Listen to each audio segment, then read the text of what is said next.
di sini saya mungkin lebih banyak bercerita tentang pengalaman dan selama saya mengerjakan foto untuk NG dan beberapa media. Mungkin kita langsung lihatkan saja beberapa hasil karya saya.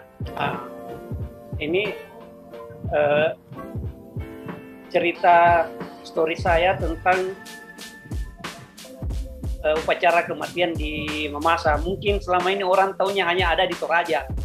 Setelah cerita saya dipublish di NG tahun kemarin di bulan Juni, orang banyak bertanya-tanya, oh ini di Toraja ya? Ternyata ini foto ada di Mamasa. Tujuan saya mengapa mengangkat cerita ini karena menurut saya sangat penting untuk diketahui. Ini saya kerjakan, yang saya bahasakan di awal tadi, saya tertarik menulis dan membuat cerita itu story karena pengerjaannya bisa lama, kita tidak dikejar deadline. Beda dengan ketika seperti yang dibahasakan tadi Kak Kiko, kalau kita kerja di harian, kita belum lagi kita yang motret, kita yang nulis, akhirnya kita tergesa-gesa. Menariknya untuk foto story, kaitannya dengan untuk penulisan karya ilmiah yang populer itu menurutku sangat penting dan sangat menarik karena pengerjaannya itu tadi bisa dikerjakan berbulan-bulan kapan ada waktu. Sama halnya foto tentang Mamasa ini saya kerjakan itu selama mulai motret sejak 2019 dan dipublish itu di tahun 2021. Ada beberapa faktor sehingga agak terlambat dipublish ketika pandemi masuk. Ini yang menarik. Kita disuruh untuk beradaptasi dengan corona. Di sisi lain, orang tahu bahwa Rambu Solo itu mendatangkan tidak sedikit orang dari pihak keluarga maupun tamu kerabat yang datang itu bisa sampai ribuan. Ketika pandemi datang, di sini pentingnya kita riset awal. Saat penelitian itu yang paling penting sebenarnya riset. Lagi-lagi riset dan membuat foto. Yang paling penting juga adalah kejujuran. Niat kita mau datang ini sebenarnya untuk apa? Ketika kita di awalnya sudah tidak jujur ke pihak keluarga, saya ambil contoh di upacara Rambu Solo ini karena di ritual-ritual ini banyak sebenarnya hal-hal yang kita anggap sepele tapi penting. Ini tentang adat istiadat. Belum tentu saya yang dari pesisir ke pegunungan belum tentu adat istiadat saya sama. Makanya saya butuh riset. Pentingnya riset dalam sebuah penulisan karya ilmiah dan dalam pembuatan foto. Kita bercerita tentang foto story. Sama halnya tulisan. Ada pembuka, isi, dan penutup. Ketika pembukanya sudah tidak menarik, pasti orang malas baca. Begitupun ketika judul ataupun fotonya di awal, orang penasaran, apa ini? Ini kan ambil judul, mereka berpamit kepada Mamasa. Maksudnya apa? Terus fotonya seperti apa yang dilakukan? Nah ini yang kadang membuat orang penasaran untuk masuk ke halaman selanjutnya, melihat cerita kita selanjutnya dan foto-foto kita. Kebetulan basic saya sebagai fotografer, bukan penulis, tapi ya itu tadi untuk di Sulawesi, khususnya di timur ini, menurut teman-teman dan editor dari Jawa, dari Jakarta itu susah mencari penulis lepas yang ada di Makassar. Itu menjadi peluang bagi saya. Ada dasar sedikit menulis, belajar dan melihat tulisan-tulisan beberapa senior, beberapa penulis di Makassar ataupun penulis-penulis di luar sana, di Jawa. Itu membuat saya bisa terus belajar dan membuat cerita tentang story. Jadi satu keberuntungan menurutku ketika saya bisa menulis dan bisa memotret. Tidak ada penulis saya bisa handle, tapi bagusnya ketika kita menulis seperti ini ada fotografer khusus, ada penulis khusus. Jadi kerjasama kita bagus. Begitupun dengan editor. Contoh ini pentingnya editor ya, ketika saya menulis ini awalnya tentang Rambu Solo, tapi ketika Pagebluk akhirnya dilema. Ini mau siapakan ceritaku? Akhirnya saya riset awalnya kan tentang upacara kematian di Mamasa, tapi pas Pagebluk mulai ada pembatasan. Di sisi lain pihak-pihak keluarga yang akan mengadakan pesta di upacara baik itu di Mamasa maupun di Toraja itu akhirnya terhambat dengan adanya Pagebluk dengan pembatasan. Bukan cuma hanya ritual-ritual di Mamasa, kegiatan-kegiatan lain pun semua terhambat.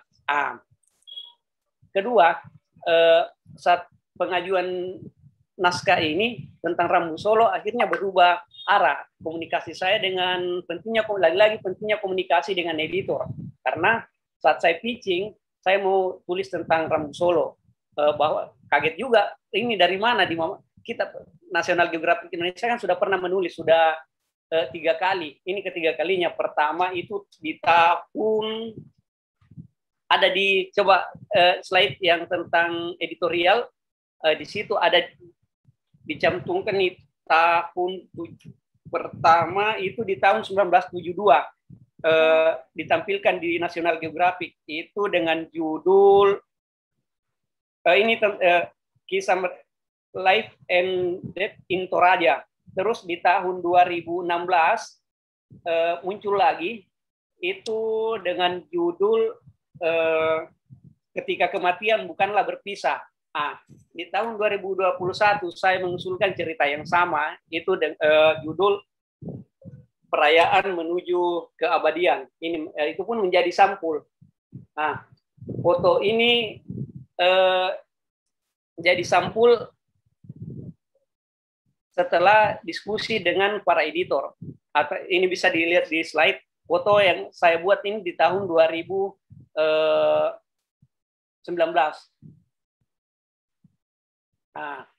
Di sini idenya tentang kemeriahan Rambu Solo awalnya, terus masuk Pagebluk. Sebenarnya kita kembali berbicara Pagebluk karena saat ini kita masih dibayang-bayangi dihantui pandemi. Bicara ini, akhirnya editor menunda untuk terbit. Ini kita bingung juga ketika kemarin kebetulan saya mengikuti satu proses ya.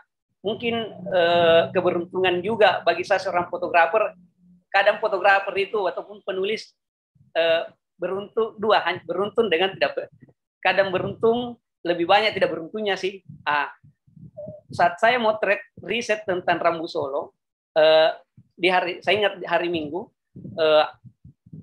saya tunggu teman yang punya rumah. Kebetulan saya numpang di rumahnya teman, masih penganut Alu Todolo, dan mereka ada penganut Alu, sudah ada yang Nasrani, anaknya yang Nasrani lagi ke gereja. Saya nunggu untuk pamit. Di sini sebelum pulang, dia datang belum selesai dari gereja memanggil saya, Cuk, mau tidak memotret nenekku meninggal tadi malam, dia lagi didudukan sekarang. Padahal mestinya saya sudah mau pulang ke Makassar. Kan ini momen-momen yang sangat penting. Siapa yang tahu orang akan meninggal besok dan meninggal hari ini. Akhirnya saya tunda untuk pulang. Saya ikuti prosesi itu. Saya komunikasi sama editor. Saya kontak langsung, Mas, ada seperti ini. Nah, di Mamasa setiap orang meninggal biasanya didudukan sebelum dimasukkan ke dalam peti, dan ini ritual yang sudah langka baik di Toraja maupun di Mamasa. Saya nambah hingga 4 hari untuk mendapatkan foto ini. Ini saya tunggu sampai 1 tahun berikutnya untuk dikuburkan. Makanya cerita ini lama. Dari proses itu saya pun mendapat cerita-cerita baru. Ketika ada cerita baru, saya sampaikan ke editor untuk visual saya bisa beragam. Nantinya editor juga bisa memilih, oh ini yang cocok. Kalaupun sudah saya kirimkan beberapa foto pilihan yang menarik. Lambat laun, Corona datang. Akhirnya ditunda lagi. saya memunculkan ide, kita diskusi bahwa kita angkat tentang Rambu Solo di masa Pagebluk. Setelah riset, saya mencari gambar, menunggu kabar ketika ada yang meninggal lagi, saya kembali ke memasak, motret suasana dari lab yang ada di sana. Ini dilema lagi, karena ketika saya sandingkan, ketika mungkin akan terbit foto-foto, pasti ada foto yang tidak pakai masker. Nah, di sisi lain, kita harus memakai masker. Ini menjadi dilema bagi saya, fotografer. Imbasnya kan ketika saya mempublish, pihak keluarga pasti jadi sorotan. Ini adakan kegiatan tidak prokes. Siapa fotografernya, media apa yang mempublish. Ini kan dampaknya besar, makanya pentingnya komunikasi dan tujuan media sebenarnya itu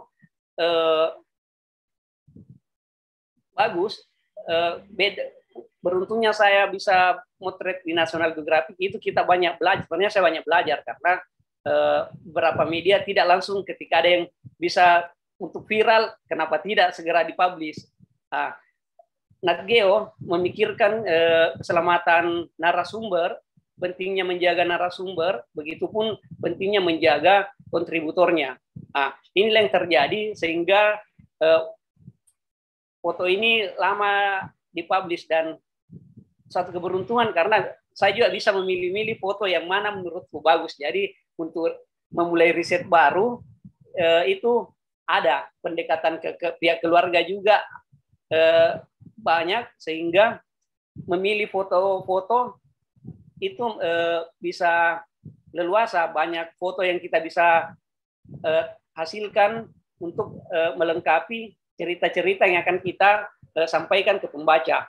Begitu mungkin untuk sementara Kak Kiko, pengantar mungkin bisa sambil lihat slide-nya. Oke, makasih Kakak Yusuf. Teman-teman yang kalau misalnya ada yang mau bertanya, kita santai saja. Ini biasa kalau ngobrol sama fotografer, ini lebih enak kalau kita tanya jawab kali ya. Bisa sambil dilihatkan slide kan? Ya, sambil dilihatkan slide-nya. Biasa orang di belakang layar tidak mau muncul di layar mukanya. Begitu memang sifatnya fotografer. Yoi, dimaklumi. Nah, ini ada beberapa pertanyaan Kakak Yusuf. Dari teman-teman, selain tadi banyak sekali apresiasi nih, foto-fotonya keren, saya juga termasuk salah satu fans ini. Nah, ini dari Andi Sumar Karman, mau bertanya apakah foto-foto untuk foto story dibolehkan diedit? Mungkin ini maksudnya edit foto ya. Kalau etnografi setahu saya enggak boleh diedit.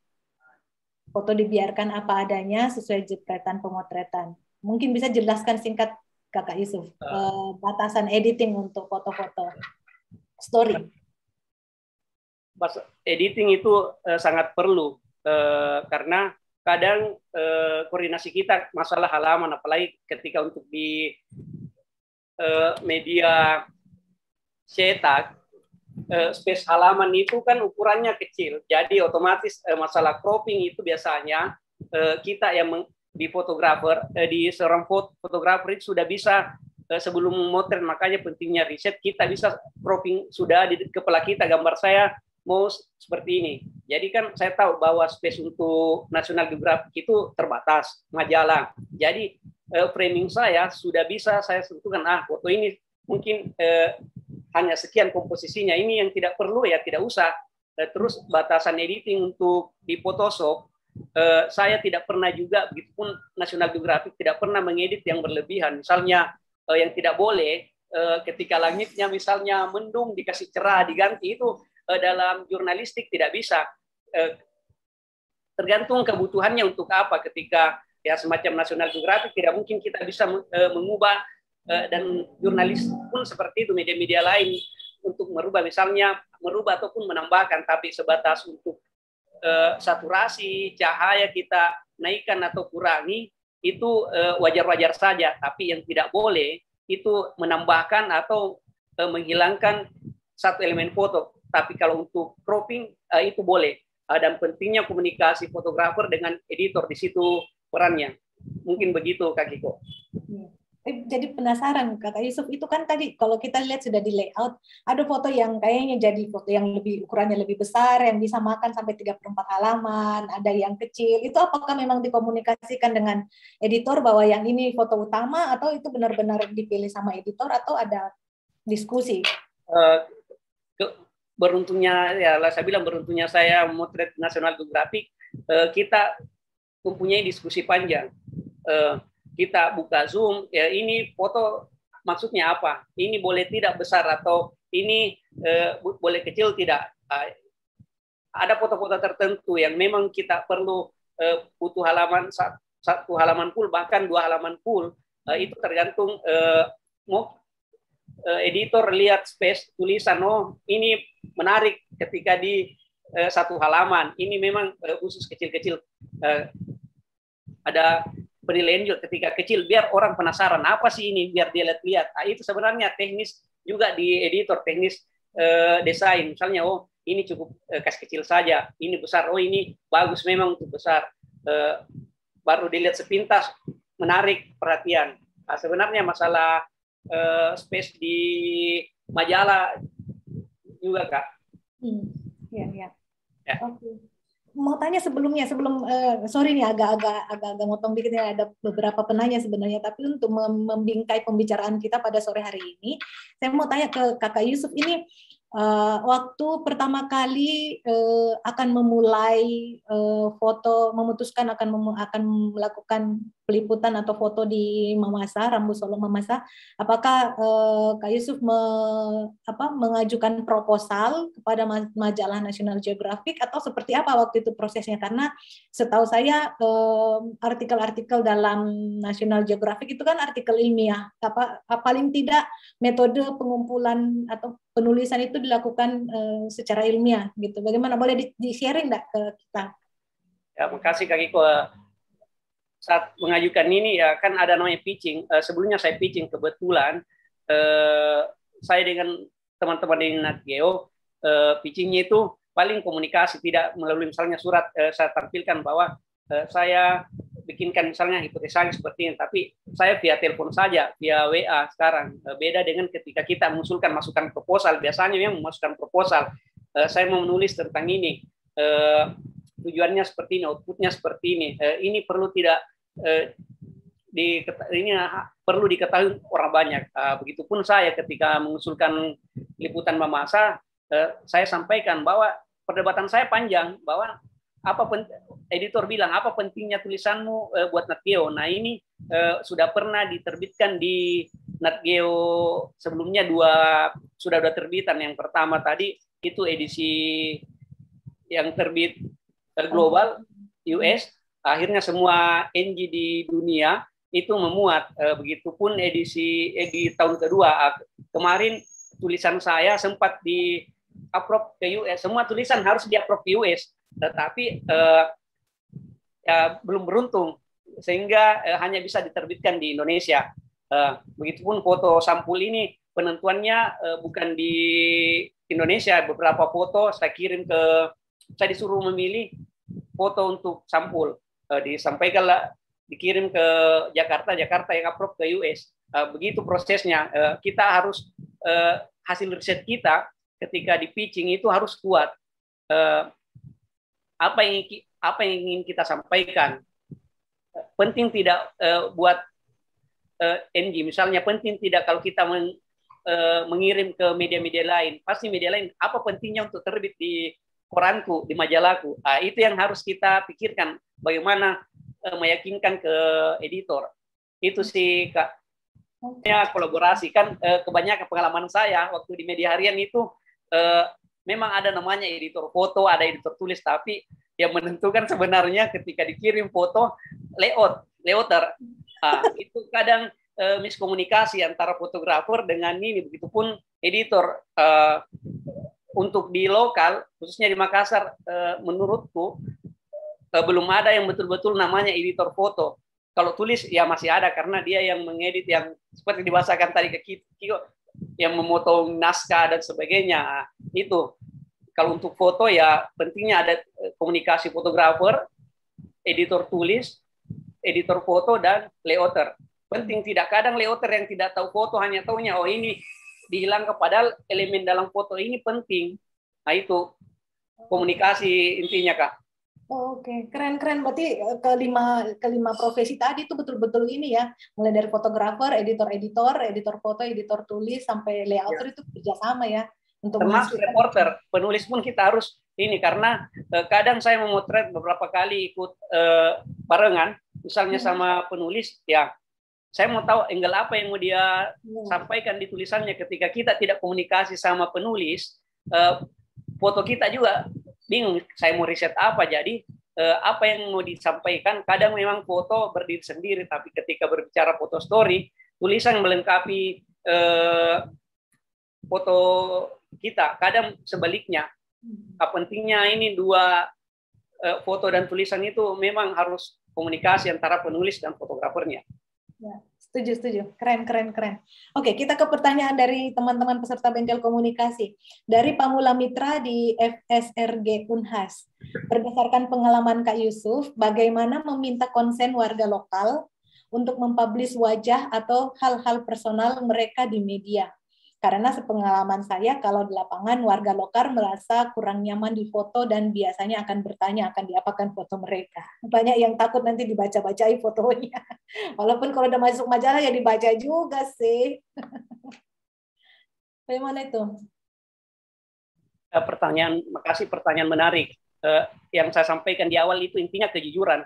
Kita datang disampaikan lebih awal tujuannya apa. Untuk meyakinkan, makanya kita harus betul-betul dari awal itu sudah jujur.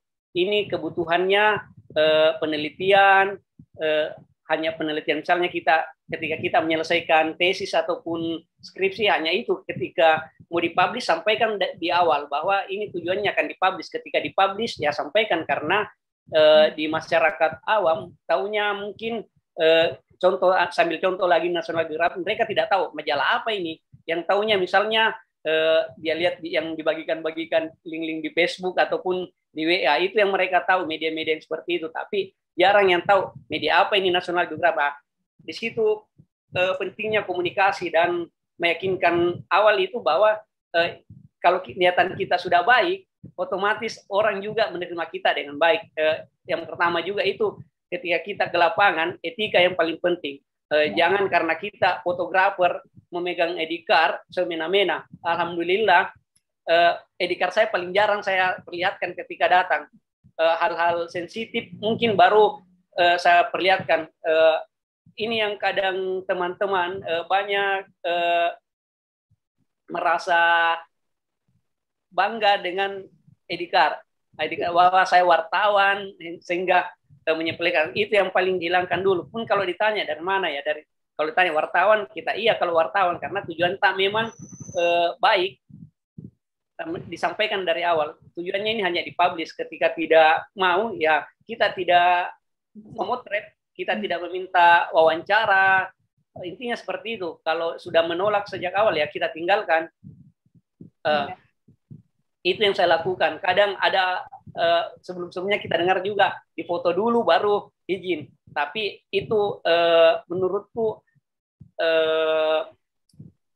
kurang tepat. Alangkah indahnya, alangkah bagusnya kalau kita mapatabe dulu. Kita di Sulawesi ada istilahnya mapatabe. Ketika kita masuk rumahnya orang, ketuk-ketuk dulu.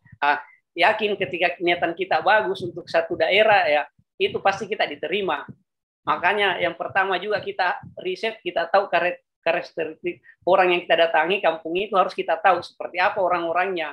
Bisa tidak dengan cara seperti ini. Itu yang etika dan perlakuan kita ke orang. Ya, setuju sekali. Karena apa yang muncul, gambar apa yang muncul di fotonya kita itu tidak bisa disembunyi. Kalau ekspresi yang muncul di foto yang kita ambil itu tidak bisa diakalin ya. Dan itu ekspresi hanya bisa terjadi kalau kita ada interaksi yang baik dengan orang-orang yang kita foto atau kita dokumentasikan ya. Tambahan, saya sebelum motret juga contoh di Mamasa, sebelum saya foto, jauh hari sebelumnya saya sudah datang, minta izin saya berinteraksi dulu. Ketika mereka sudah terima saya, besok saya datang, itu tidak sungkan-sungkan ketika saya mau izin memotret, itu sudah diterima. Begitu Kak. Betul-betul. Kadang-kala saya pernah ikut dalam beberapa kegiatan penelitian yang turun ke desa, dan di beberapa kegiatan waktu mahasiswa ya, di beberapa kegiatan penelitian itu harus mengambil gambar. Seringkali nih kita teman-teman peneliti ini yang membutuhkan foto, ilustrasi yang menunjang artikel ilmiahnya atau naskah ilmiahnya, kadang-kadang tidak punya cukup waktu ya, atau mungkin tidak menyempatkan atau tidak mengalokasikan waktu yang cukup supaya kita bisa berinteraksi dulu dengan teman-teman, dengan objek penelitian kita. Kalau itu penelitian sosial, biasanya yang menjadi objek penelitian kita itu adalah manusia sebenarnya. Ya. Jadi penting sekali untuk kita memilih punya waktu untuk berinteraksi, diterima dan menerima, saling menghargai, sehingga pada waktu kita harus mengambil gambar, sudah waktunya kita mengambil gambar, atau ada momen yang cocok untuk ambil gambar, enaklah kita bisa mengkomunikasikan kebutuhan foto atau seperti apa foto yang akan kita hasilkan. Baik, terima kasih penjelasannya Kakak Yusuf. Ini saya lanjut ke Ibu atau Bapak Hikmah. Ibu Hikmah mungkin ya. Kak izin bertanya, apakah dalam setiap foto yang ada objek manusia dan properti tertentu perlu memperoleh izin tertulis dari orang atau pemiliknya? Bagaimana dengan yang berkerumun atau di foto duluan seperti yang tadi Kakak Yusuf bilang? Makasih Kak. Bagaimana tuh? Kadang ketika nampak wajah itu kita butuh surat, dan kadang juga tergantung medianya sebenarnya. Ketika medianya, kebanyakan media-media yang menurut saya betul-betul profesional, termasuk NGO itu diwajibkan ketika kita di-hire, saya di-hire membawa surat persetujuan. Itu pentingnya komunikasi. Kadang memang ada yang tidak mau. Ketika tidak mau ya kita tidak mau thread. Makanya saya bilang sebelum sudah di kepala kita sudah ada yang mau difoto.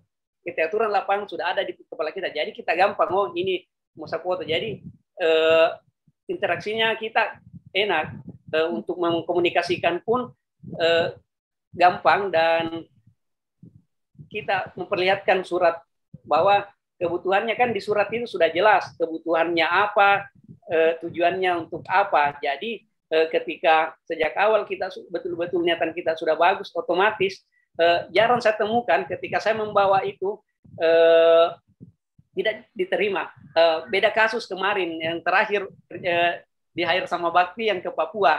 Mungkin teman-teman tahu bagaimana kondisi Papua ya. Tetap saya minta ini paling tidak saya akali dengan rekaman video. Ketika mereka kan kebanyakan di daerah itu tidak bisa menulis, bahkan namanya pun untuk ditulis itu susah. Jadi pentingnya dengan adanya handphone paling tidak kita rekam video ataupun suaranya. Nah itu ketika ada besok-besok komplain, saya ada bukti. Memang tidak ada bukti tertulis, tapi dalam bentuk video ada. Itu beberapa kali saya mengerjakan juga beberapa NGO dan kantor berita asing. Kebanyakan kantor berita asing sih ketika isu-isu sensitif. Contoh kemarin saya mengerjakan pernikahan anak usia dini. Saya mengusulkan juga tentang pernikahan anak usia dini. Kebetulan di tempat saya di Sulawesi Barat pernah masuk 3 besar. Bahkan urutan pertama tingkat pernikahan anak usia dini. Ini kan yang difoto pasti menampakkan wajahnya. Nah, di bawah umur. Bagaimana caranya? Komunikasi, dan ketika itu disitulah peran fotografer. Ketika anak di bawah umur, pintar-pintar kita memilih angle apa yang penting dimasukkan ke gambar, apa yang tidak, atau ketika kita membutuhkan portrait pasti kita foto dari depan.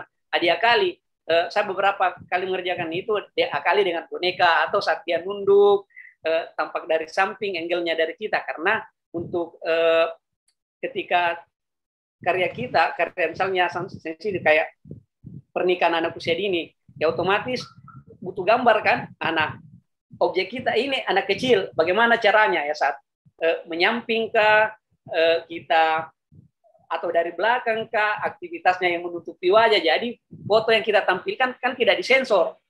Biasa kan ada di televisi ataupun di media itu kayak wajahnya saja buram ataupun begitu pun di media itu kan sebenarnya merusak gambar. Tapi tergantung bagaimana si fotografer kita mengakali. Itu tadi ada tekniknya, ambil dari samping kah, atau saat dia intinya tidak muncul kepalanya, atau kita bentuk framing. apa yang dilakukan atau diakali kan bisa diderek. Diderek ketika kita mau portret bawa boneka kah, itu salah satu banyak cara sehingga bisa mengakali untuk tidak ditampilkan ketika anak di bawah umur. Ya, menarik. Tadi yang saya mau garis bawahi tadi, rupanya apa yang dilakukan oleh Kakak Yusuf ini sudah memetakan duluan di kepala. Kalau saya menulis tentang ini kira-kira gambar yang mau saya tampilkan. Nah, dalam konteks menulis karya ilmiah, ini nanti tolong dikoreksi kalau saya salah ya Kakak ya. Dalam menulis karya ilmiah, mengambil ilustrasi atau foto untuk karya ilmiah populer, mungkin perlu untuk kita cermati dulu tulisan kita dan menentukan, oh kira-kira yang ini yang akan saya foto, yang ini. Jadi kita sebelum kita ke lapangan, sebelum kita bertemu dengan objek foto, kita sudah punya daftarnya ya. Kalau misalnya saya menulis tulisan ilmiah tentang anak pernikahan dini, saya membutuhkan foto A, foto B, foto C, dan foto D. Dengan kira-kira ini akan menunjang pada paragraf apa, paragraf mana gitu. Jadi begitu sampai di lapangan, saya sudah ngincar-ngincar begitu saya ketemu dengan keluarga yang ada anaknya menikah usia dini atau akan melangsungkan pernikahan dalam waktu dekat, saya sudah bisa berinteraksi dengan calon kurang enak ya kalau bilang objek ya, calon orang yang akan kita foto begitu. Jadi sudah mengkomunikasikan rencana-rencana foto kita, termasuk pada bagian mana dia merasa nyaman atau tidak nyaman, sehingga foto yang kita bawa pulang, foto yang kita ambil dan foto yang kita bawa pulang itu kepake semua untuk menunjang tulisan kita. Kurang lebih sudah cocok begitu Kakak Yusuf? Ya, sama pentingnya tadi komunikasi dengan penulis. Misalnya saya untuk melengkapi, biasanya kan saya di-hire untuk melengkapi tulisan. Beda halnya ketika saya tulisan saya sendiri. Ketika tulisan kita sendiri kan lebih gampang lagi. Kita sudah ada bayangan, oh naskahku seperti ini. Kan tujuan tak sudah ada, temanya sudah ada, judul mungkin sudah ada. Jadi kita tahu, kita sudah poin besarnya sudah ditahu. Jadi foto-foto pendukung sudah jelas. Misalnya untuk kasus di anak di bawah umur. Foto-foto detail penting, misalnya hanya kakinya, itu kan sudah jelas perbedaan antara kaki bayi sama kaki orang dewasa. Tangannya ketika ibu menyusui kan kadang mungkin vulgar ketika ibu menyusui kan biasa pakai sarung kan, ditutupi.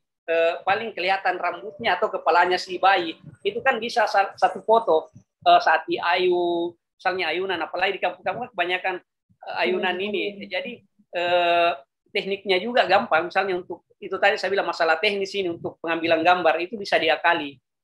Jadi kan sudah ada simbol-simbol, foto itu kan misalnya tulisan sudah ada menjelaskan, tinggal penguatan di gambar semisal, ataupun sebaliknya ketika gambar menjadi penguatan, kita hanya membutuhkan simbol-simbol apa yang sudah jelaskan, baju-baju anak kecil ataupun seperti apa yang tadi saya katakan, tangannya kah, foto detail kan sudah jelas, oh tangannya bayi atau si ibu lagi menjemur kan sudah jelas, dari postur sudah jelas kan, ketika ambil jemuran kan biasanya wajahnya tertutupi. Nah, di depan ini ada frame jemuran-jemuran ini, pakaian-pakaian bayi itu kan sudah menandakan.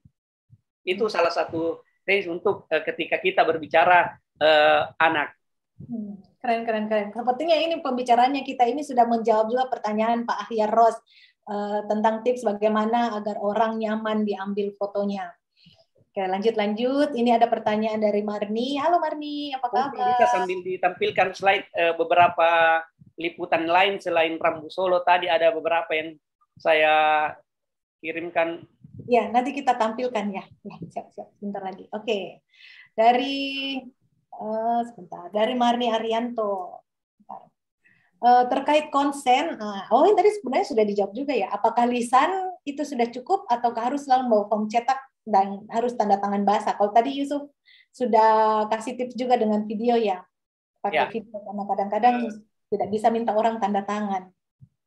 Ya. Kan pentingnya itu yang saya bilang tadi, pentingnya ketika kita bawa ini kertas, lembar kertas. Biasanya kan di daerah ada yang tidak bisa tanda tangan, pun tidak bisa itu paling tidak diwakili sama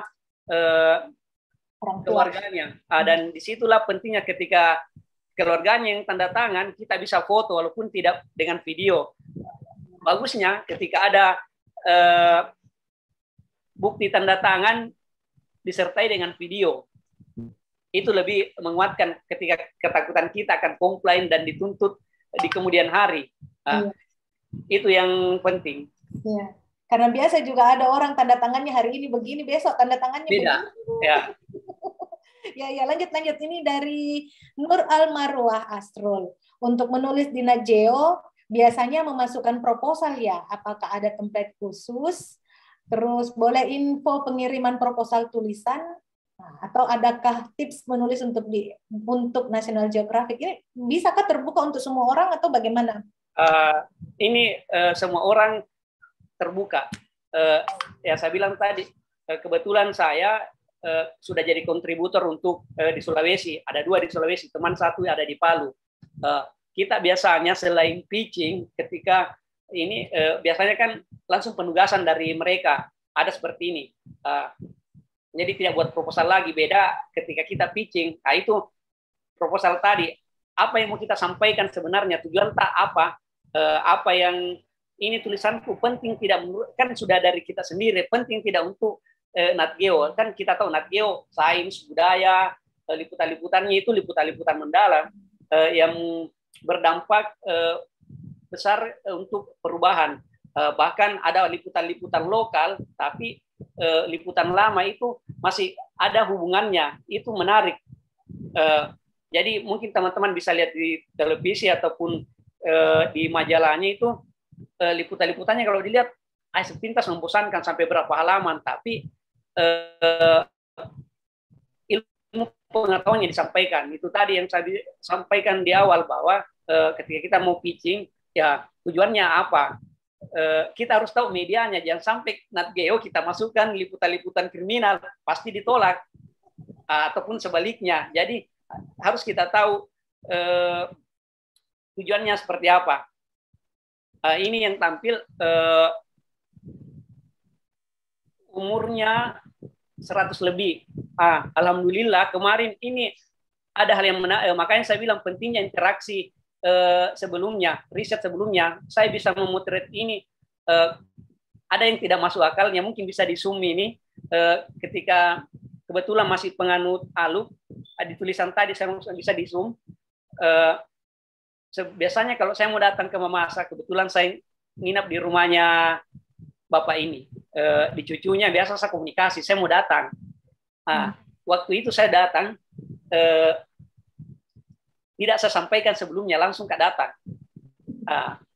Saya penasaran dengan Bapak ini, kan sering ngobrol saya sudah dapat informasi bahwa dia sudah ini kelahirannya dia 1917 di KTP-nya, kakeknya sudah tua.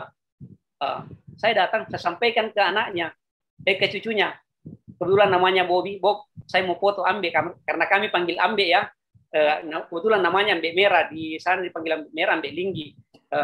Saya tanyalah dia, anaknya bilang, ini nenek dari 3 hari yang lalu sudah siap. Dia sudah sediakan semua pakaiannya, sabuknya, sarungnya, jasnya, bawa. Dia sampaikan ke cucunya, saya kaget juga. Dia bilang, cucunya sampaikan ke saya waktu saya mau izin. Dia bilang, Ambe itu sudah siap 3 hari yang lalu, bahwa saya mau difoto sama temanmu, pakai dalam bahasa Mamasa ya. Nah, jadi saya datang, saya kaget juga. Akhirnya interaksi saya kan sudah komunikasi beberapa tahun yang lalu. Jadi saat datang riset sudah enak. Masuk di dapur, intinya kalau kita sudah bisa masuk di dapurnya orang, ya kita sudah diterima. Saya tujuan pertama kalau kemana-mana dapurnya dulu. Saya tidak lihat dari suku apa, agamanya apa. Ketika kita datang niatnya baik, ya orang juga terima kita baik. Nah, itu yang keberuntungan saya saat memotret ini. Akhirnya cerita ini banyak saya dapatkan tentang Rambu Solo di Mamasa, cerita-cerita dari orang tua ini. Akhirnya saya tindak lanjuti ketika dapat informasi dari satu orang, saya konfirmasi ke tempat lain. Cerita-cerita dulu saya dapatkan dari sini, saya minta konfirmasi kebetulan ada antropolog Belanda yang tiap tahun hampir datang ke Mamasa, tapi sejak pandemi dia tidak bisa ke Mamasa. Itu beberapa tulisan sudah ada tentang Mamasa, Toraja Mamasa dia tampilkan ada 7, kalau tidak salah 7 buku. Saya konfirmasi cerita dari orang tua ini. Itu pun yang dia, saya meminjam, bukan yang saya buat, bisa buat. Saya pinjam mulut orang untuk menyampaikan bahwa benar tidak ini. Nah, itulah yang saya lakukan ketika riset. Ada yang saya temukan, saya konfirmasi ke budayawan, ke peneliti sebelumnya, dan foto-foto yang ada sebelumnya. Jadi tulisan kita bercerita. Tidak mungkin saya bisa menulis tentang bagaimana Bapak ini waktu zaman DITI 2, kalau saya lahir di tahun berapa, mereka sudah duluan. Jadi cerita-cerita yang kita tidak dapatkan itu ketika interaksi kita sejak awal bagus, itu akan banyak muncul cerita-cerita baru, informasi baru dari narasumber kita. Kalau sejak awal kita sampaikan niat kita kepada orang yang kita datangi. Itu yang saya bilang tadi, etika mapatabe dalam di Sulawesi itu sudah lumrah kita datang ke rumahnya orang ya mapatabe dulu. Mungkin seperti itu Kak Kiko. Iya, iya, luar biasa. Dan ini sepertinya jauh sebelum kita melakukan perjalanan ketemu Ambe Merah ini, sudah ada mapatabe lewat metafisik ya. Jadi dia sudah tahu. Ya, kaget juga. Makanya ada ditulis di editorial itu. Iya, iya. Oke. Keren. Oke, kita lanjut. Dari Hairil Anwar. Halo Hairil, apa kabar? Kak Ucu, saya pernah dengar ada anekdot di antara para jurnalis foto di Makassar yang bilang begini. Makanya ini bukan cuma jurnalis foto, nah ini di Bakti juga biasa begini. Lebih baik meminta maaf daripada meminta izin. Ini terkait momentum pengambilan foto yang kadang membuat fotografer kehilangan momen. Bagaimana menurut Kak Ucu? Ini tergantung ke pribadi masing-masing sih. Kalau saya jangka panjangnya saya pikir ketika momen itu menurut kan ya itu tadi tujuan tak apa sebenarnya, penelitian tak apa sebenarnya, berita tak apa sebenarnya. Kalau sudah jelas kan gampang komunikasinya. Yang beda itu ketika momen-momen peristiwa. Beda halnya peristiwa demo kan, kalau demo tidak mungkin itu izin dulu. Beda di tempat umum yang seperti itu. Tujuannya seperti apa dulu. Ya. Makanya ketika komunikasi saya bilang tadi, karena kita penulisan karya ilmiah, foto-foto kita, foto cerita membutuhkan riset panjang. Contoh yang saya bilang tadi tentang Rambu Solo dari 2019 dipublish itu di tahun 2021 Juni. Itu Kak Kiko. Iya, kalau mungkin saya tambahkan sedikit, nanti tolong saya dikoreksi kalau salah ya Kakak ya. Setahu saya kalau di media, kapan media harus meminta maaf kepada publik itu biasanya konsekuensinya ada yang dipecat ya Kak Ucu ya. Ya. Jadi tidak selalu minta maaf itu tidak selalu minta maaf itu lebih baik daripada minta izin ya, kecuali kalau siap dipecat gitu ya. Oke, lanjut kalau begitu. Ini menarik nih dari Pamula Mita kembali di FSRG Unhas. Bagaimana proses brainstorming untuk menentukan ide cerita dari banyaknya hal-hal menarik yang ditemukan di lapangan? Kan banyak itu yang menarik, tapi yang mana yang mau dipilih itu kira-kira seperti apa pengalaman Kak Ucu? Ya, pengalaman. Contoh sambil tadi tentang Rambu Solo ya, kan banyak ide-ide yang menarik. Akhirnya berubah judul pun ceritaku. Judulnya yang di sini kan berpamit perayaan menuju keabadian. Banyak orang di luar sana tidak tahu. Bahkan setelah terbit ini banyak perdebatkan judul kok perayaan. Padahal orang berduka. Orang tidak tahu di luar sana. Ini saya bilang tadi banyak orang tidak tahu. Ya kalau orang di Toraja Mamasa ketika Rambu Solo apa disebut pesta, pasti bilang nenekku mau dipestakan. Kita kan bukan, makanya orang di luar sana kaget. Tujuannya kita ini untuk meluruskan sebenarnya, memberikan informasi bahwa di daratan tinggi Sulawesi, misalnya Toraja Mamasa itu ada ritual seperti ini ya. Itu ketika kematian itu mereka bilang dipestakan, diupacarakan. Padahal orang berduka kok pesta. Di sini pentingnya tadi bahwa banyak informasi-informasi menarik. Jadi apa kaitannya dengan Mamasa? Tadi informasi tentang DITI saya dapat dari Ambe Merah. Itu kan informasi penting juga dulunya bahwa ada di tahun 60-an orang-orang di Mamasa atau Raja Mamasa itu ada gangguan, bahkan beberapa rumah-rumah adat itu dibakar, seperti yang dibahasakan Ambe Merah juga, temannya ditembaki karena dia masih penganut Alu. Kan apa kaitannya dengan Rambu Solo? Cerita itu kan cerita leluhur. Dulu penganut Alu seperti ini. Akhirnya sekarang populasinya, untuk di sekedar informasi yang saya temukan, populasi itu penganut Alu Todolo itu lebih banyak di Mamasa dibandingkan Toraja. Ini temuan dan itu di data BPS juga seperti itu. Dan poin-poin seperti itu kan yang menarik sebenarnya, hal-hal kecil tapi itu bisa kita masukkan karena banyaknya informasi menarik menjadikan kita gampang untuk menentukan tulisan. Oh, saya mau mending ini saja.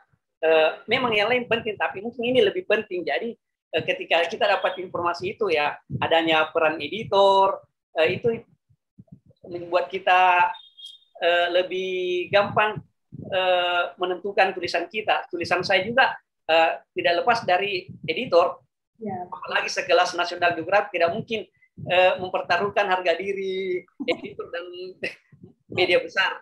Ya, setuju. Apalagi kalau jadi ceritanya seperti Kakak Yusuf dan teman-teman penulis, misalnya fotografer dan penulis ini yang memang langsung bersentuhan dengan objek tulisan, dengan tulisan itu sendiri. Jadi tahu bahwa ada sekian hal-hal yang menarik, tapi editor tulisan dan editor foto yang lebih tahu lagi tentang strategi media, kemudian readership, ketertarikan pembaca dan sebagainya, sehingga kalau ini didiskusikan kita jadi bisa menemukan hal-hal apa yang selain menarik juga memang strategis dan keren untuk diangkat. Seperti itu ya. Sip. Dari selanjutnya ini dari Ita Gobay.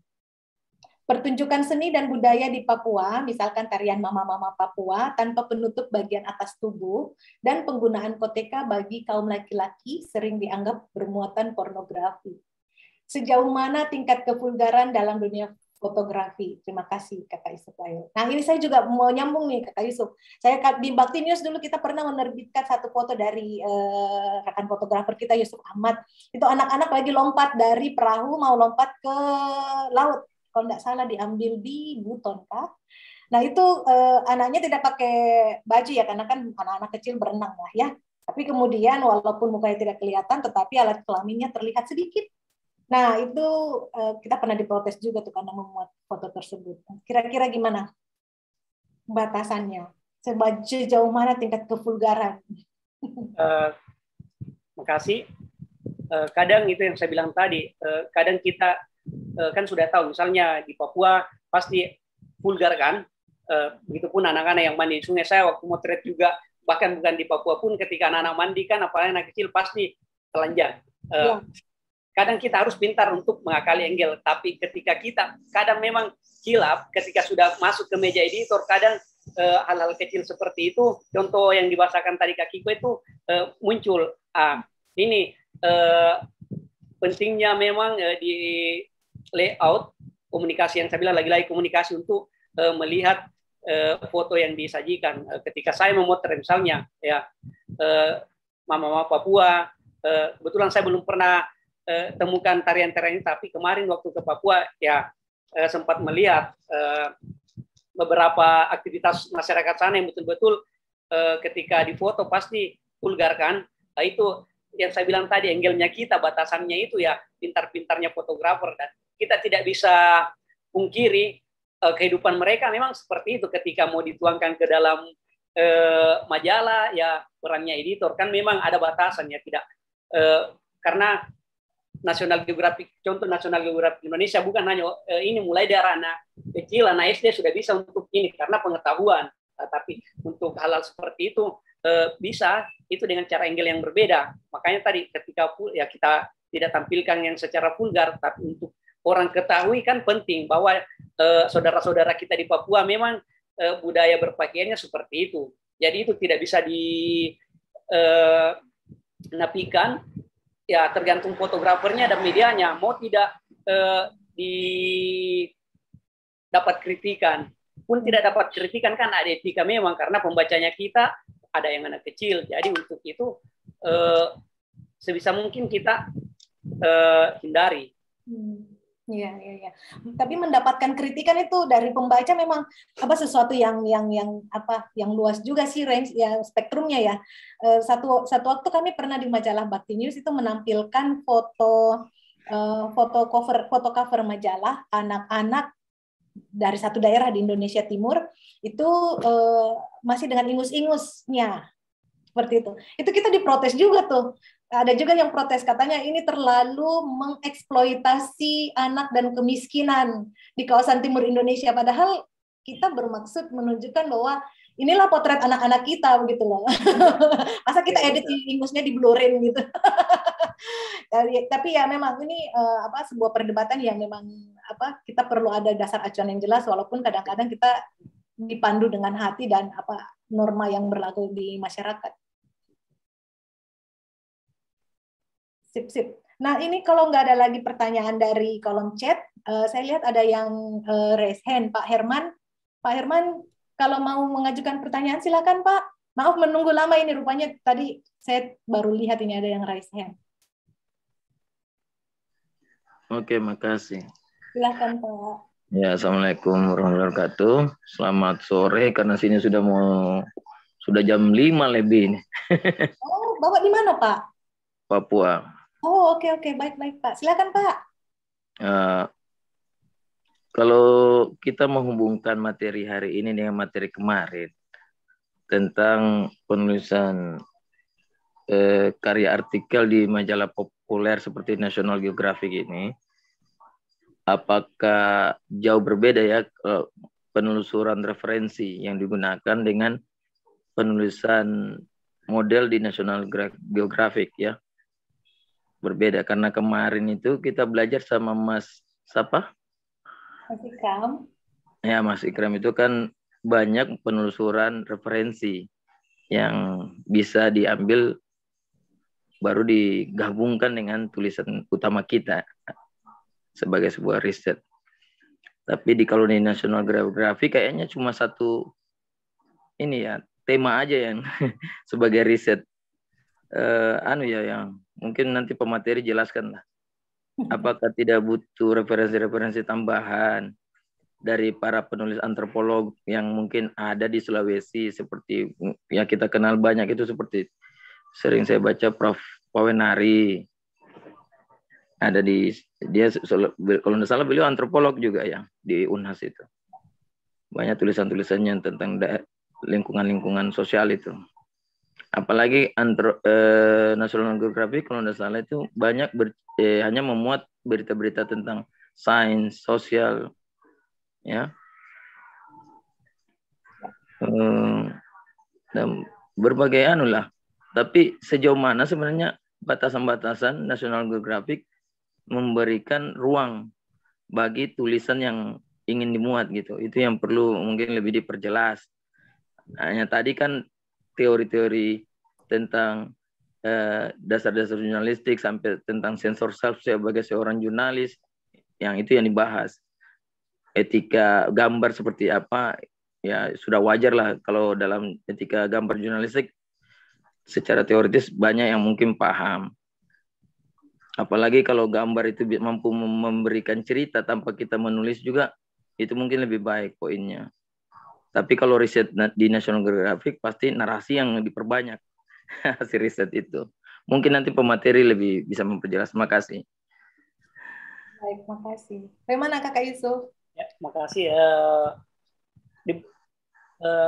Kita di tulisan saya ambil contoh lagi tentang Mamasa itu, peneliti-peneliti sebelumnya saya konfirmasi. Bahkan dari bukunya pun, hasil referensi bukunya, karena saya ambil acuan sebelum meriset, baca bukunya Pak Kisbus, dia antropolog Belanda dari tahun 70-an sudah meneliti di Mamasa. Awalnya dia pendampingan gereja, akhirnya tertarik, jatuh cinta sama Mamasa, kembali ke negaranya, belajar dan menjadi seorang antropolog, kembali tiap tahun kembali ke Mamasa, dan dari dasar itu referensinya dia jadi acuan saya untuk ke masyarakat.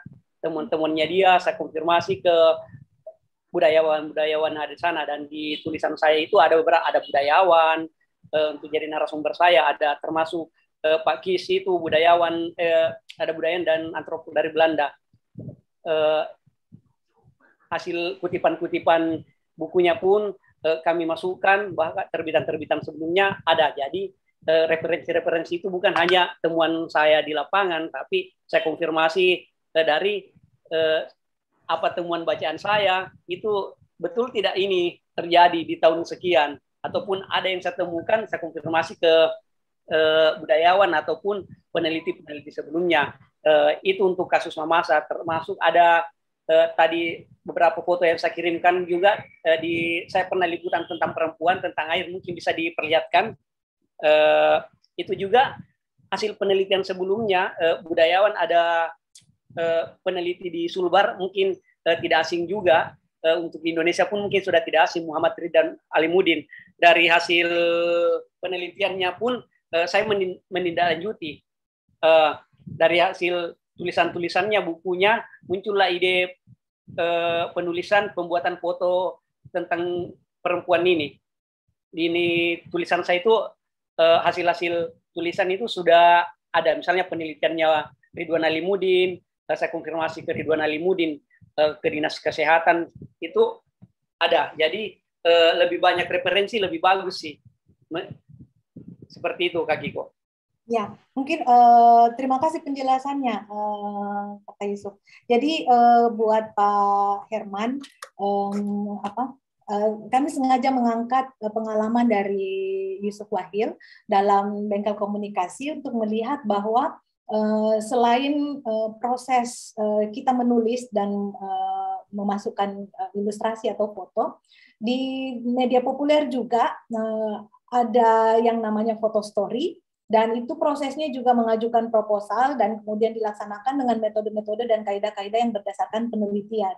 Sehingga mudah-mudahan ini bisa membuka wawasan kita bahwa sebuah tulisan ilmiah populer tidak selamanya hanya bisa dikemas dalam bentuk narasi atau teks, tetapi juga bisa dikemas dalam bentuk foto story atau foto yang bercerita, foto yang diikuti dengan cerita, di mana foto-fotonya juga menceritakan suatu keadaan atau suatu situasi yang ingin kita laporkan gitu.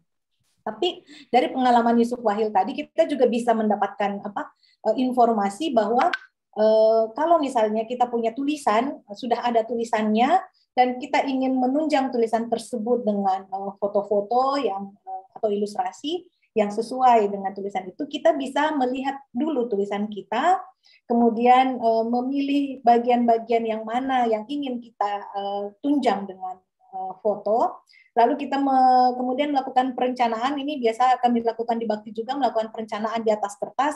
Kira-kira foto yang seperti apa yang bisa menunjang satu paragraf tulisan ini atau menunjang tulisan kita, sehingga kita punya list yang bisa kita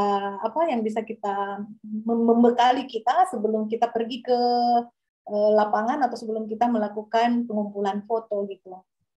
Jadi ada benang merah dan ada satu wawasan yang ingin kami tawarkan kepada teman-teman di bengkel komunikasi, bahwa packaging atau mengemas tulisan kita, tulisan ilmiah populer di media populer itu kreativitasnya tidak terbatas. Jadi bisa dengan narasi, bisa dengan foto, selama itu bisa dipertanggungjawabkan secara ilmiah dan dapat diterima oleh pembaca, itu adalah sebuah naskah ilmiah atau tulisan ilmiah populer yang menarik. Kurang lebih seperti itu untuk menyambung benang merah dari hari kemarin dan hari ini. Kira-kira seperti itu. Nah, ini sepertinya sudah tidak ada lagi pertanyaan dari kolom chat. Kita masih ada waktu sebenarnya, dan untuk memanfaatkan waktu ini, kalau masih ada yang mau bertanya, saya persilahkan bisa raise hand. 10, 9. Nggak ya? Oke, kalau begitu mungkin untuk menutup diskusi kita bersama Yusuf Wahil sore hari ini, adakah kira-kira pesan yang mau kita bagi Kakak Yusuf buat teman-teman peneliti, teman-teman akademisi yang mau menunjang tulisan-tulisan ilmiahnya supaya kalau masuk di media populer itu gambarnya juga oke, dan editor tidak perlu mencomot gambar dari Google gitu. Terima kasih. Atau minimal kameranya jenisnya bagusnya apa? Ya boleh sekalian kasih bocoran kamera Kakak. Kalau terkait kamera tidak ada batasan sebenarnya, karena makin ini mungkin hampir dalam setahun itu pasti ada updatean kamera. Kalau kamera yang kita ikuti patokan ke kamera, hancur kita. Biaya kamera pun mahal. Jadi sebenarnya kamera yang bagus itu kamera apa yang ada sama kita. Kalau kamera tak sudah itu kamera yang terbaik. Karena belum tentu kamera yang mahal, kamera bagus, orang bisa dapat gambar bagus. Itu sih kalau terkait kamera. Terkait tadi tulisan, kan itu tadi kebutuhan tak seperti misalnya untuk mengajukan, karena sudah kita tahu penting tidak orang tahu ini berita. Misalnya buat apa kita tulis kalau tidak penting untuk orang banyak, kan sekarang itu tulisan-tulisan ya bermanfaat tidak untuk orang banyak, walaupun misalnya mungkin di sekitar kita selama ini ada, tapi contoh tadi tentang air ini tiap hari kemarin saya lewati kebetulan saya dari Sumbar. Penting tidak orang tahu ya, pasti ada kaitannya. Sekarang kan isu lingkungan, perempuan, ini yang sangat penting. Jadi kita harus bisa, sekarang isu-isu apa yang menarik. Isu global itu perempuan, perubahan iklim, air yang tidak henti-hentinya, pasti manusia itu butuh air. Ini hal-hal kecil mungkin yang kadang kita sepelekan, padahal bisa menjadi nilai berita yang besar. Penting untuk orang ketahui, menjadi dasar penelitian selanjutnya. Mungkin setelah ini, setelah tulisan saya kemarin tentang air itu, ada orang hubungi saya, di mana itu bisa tidak saya meneliti ke sana. Akhirnya saya kasihkan kontak seperti ini kondisi, paling tidak tulisan kita bisa nantinya, sudah dipikir ini nantinya bisa jadi referensi untuk mahasiswa kah, siapapun yang akan meneliti, karena ya itu saya bilang tadi, di kepala tak sudah tahu, muka seperti ini.